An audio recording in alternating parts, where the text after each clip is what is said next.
Hello दोस्तों, आज की वीडियो में हम आपको बताएंगे पोस्ट ऑफिस की एनएससी स्कीम 2025 के बारे में। इस स्कीम के तहत आप काफ़ी अच्छी ब्याज दर प्राप्त कर सकते हैं। इसके तहत आप 5 साल में 29 लाख रुपए कमा सकते हैं।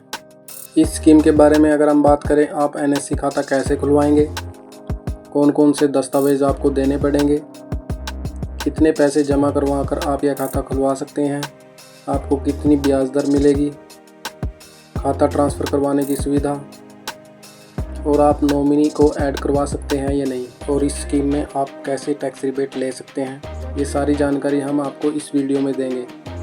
तो सबसे पहले बात करते हैं एनएससी खाता खुलवाने के लिए आवश्यक दस्तावेज। सबसे पहले आता है आपका आधार कार्ड, आपका पैन कार्ड, 2 फ़ोटो और मोबाइल नंबर। तो ये सभी डॉक्यूमेंट्स आपको देने होंगे। आप जब भी यह खाता खुलवाने जाएंगे तो आप अपने साथ ये डॉक्यूमेंट लेकर ज़रूर जाएं।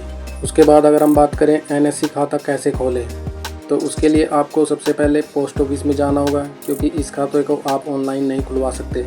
एनएससी खाता खोलने का फार्म भरें, सिंगल या ज्वाइंट, आप दोनों तरह से इस खाते को खुलवा सकते हैं। पेमेंट आप नकद, कैश और चेक तीनों माध्यम से आप करवा सकते हैं। उसके बाद बात करें खाते में आपको राशि कितनी जमा करानी होगी। खाते में राशि जमा कराने के बारे में बात करें तो न्यूनतम राशि आप 1000 से लेकर आप अधिकतम जितना मर्जी करवा सकते हैं। इसकी अधिकतम की कोई सीमा नहीं दी गई है, यानी कि आप 2 लाख, 4 लाख, 5 लाख जितना मर्जी आप चाहें जमा करा सकते हैं। उसके बाद अगर हम बात करें मैच्योरिटी कितने साल की होगी, तो इस खाते की मैच्योरिटी 1 साल से लेकर 5 साल तक की हो सकती है, यानी कि आप 1 साल से 5 साल तक पैसे जमा करवा सकते हैं। उसके बाद अगर हम बात करें नॉमिनी जोड़ने की सुविधा, इस खाते में आपको नॉमिनी जोड़ने की सुविधा दी जाएगी। उसके बाद अगर हम बात करें खाता ट्रांसफ़र करवाने की सुविधा, आप एनएससी खाते को एक शहर के पोस्ट ऑफिस से दूसरे शहर के पोस्ट ऑफिस में ट्रांसफ़र करवा सकते हैं। एनएससी खाते पर आपको ब्याज कितना मिलेगा, तो एनएससी खाते पर पोस्ट ऑफिस की तरफ से आपको 7.7% की ब्याज दर से मिलेगा।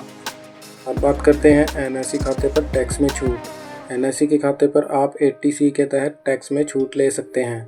अब हम आपको कैलकुलेशन के माध्यम से समझाते हैं। अगर आप 50,000 रुपये 7.7% के हिसाब से 5 साल के लिए लगाते हैं, तो आपको 5 साल में ब्याज मिलेगा 22,451 रुपये, यानी कि आपकी 5 साल के बाद कुल राशि हो जाएगी 72,451 रुपये।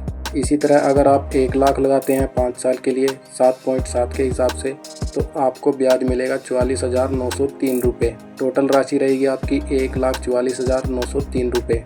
इसी तरह अगर आप 5 लाख रुपए लगाते हैं 5 साल के लिए, तो आपको ब्याज मिलेगा 2,24,517 रुपये। तो जैसे जैसे आप इस स्कीम में अपने अमाउंट को बढ़ाते जाएंगे, तो आपका ब्याज भी उसी तरह बढ़ता रहेगा, यानी कि आप जितना ज़्यादा पैसा इसमें इन्वेस्ट करते हैं तो आपका उतना ही फ़ायदा होगा।